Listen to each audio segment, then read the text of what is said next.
Well, we've talked about it on this podcast that late night, is that going to be extinct in 3 to 5 years? I just wrote about this. I talk about bias. Like I'm a big I wrote a book on David Letterman, so I'm like a little in the tank for late night.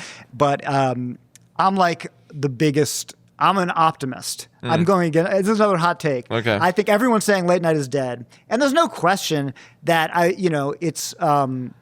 It doesn't have the ratings that it used to. It doesn't have the cachet. But of course, that's true of almost every genre that was on network television. I mean, sitcoms, hour dramas. The difference is that late night is still, relatively speaking, fairly cheap. So one way to look at it is, okay, Jimmy Fallon lost a day, Seth Meyers lost a band, Taylor Tomlinson left the show. Late night is dead, right? Yeah. Is the show still going on without? Taylor Tomlinson, no, the show is going off the air. Okay, off the air. So, and that's, many, many decades of 12:30 CBS show. Another way to look at it is Taylor Tomlinson and John Mulaney, two of the most successful comedians in their 30s, who could just be just fine doing stand-up specials and other things, chose to work in this form. Yeah, but that's because they're like, John Mulaney is the most reverential for old Hollywood, like bordering on weird philo-Semitism in his. Whoa! No, I'm not going to say anything about that. I won't touch that one.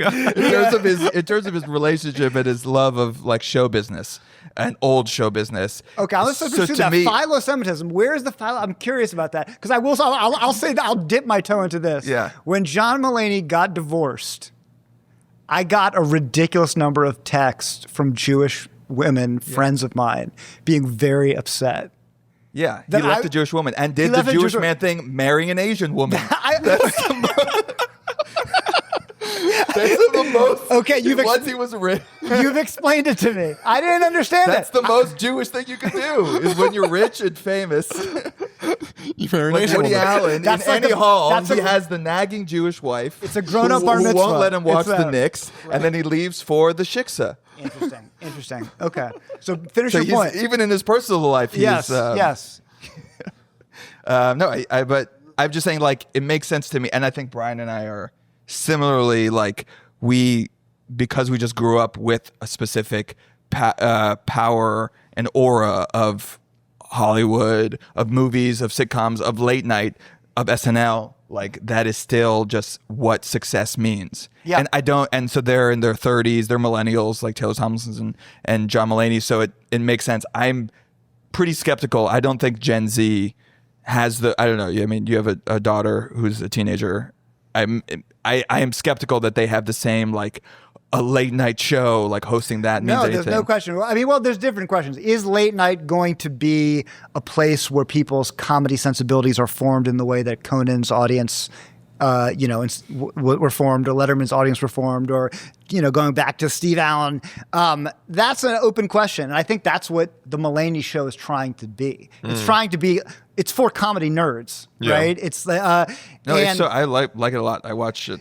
Yeah, I mean, like it's doing like all these weird conceptual things. It's exactly what I'd want him to use. He has all this power, all this cachet, and he's using it to do like these Letterman-esque stunts. I think it's fantastic. But it is an open question whether for Gen Z, which is watching, Jimmy Fallon, if that will still have that cachet. That's a different question from will it still be like a powerful showcase? And I still think it will be there just because it's cheaper and it's still.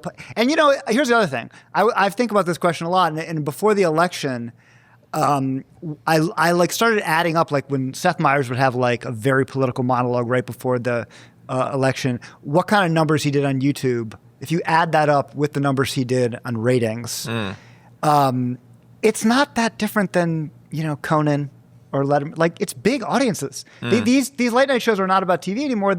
What's going to happen is they're increasingly going to become like podcasts, and they're going to eventually go to what we talked to. Go back to the beginning. They're going to be about YouTube. It's going to be judged by how they do on YouTube. I mean, John Oliver does incredibly on YouTube. Yeah. But I mean, Conan does a podcast. I would say he is more relevant now to me than when he was on TBS. Maybe I'm like misjudging that, but to me, his cultural impact is higher. I agree. And what about like is Hot Wings a talk show? Hot Ones, yeah. Or I Hot think Ones, so. I'm sorry, Hot Ones. Yeah. Yeah. So that's And, so the chicken one. the chicken one. And we just had Kareem on who does Subway Takes. Yeah. Exactly. Subway Takes. They're taking. I think he's a horrible interviewer, Hot Ones. Oh, Hot Ones. Yeah. Interesting. He gets a lot of praise for being a good interviewer. He has like negative aura, as the children say. Like no riz. He's like, hey, why did you that was really interesting when you made that decision. Why did you do that? It's just like, what?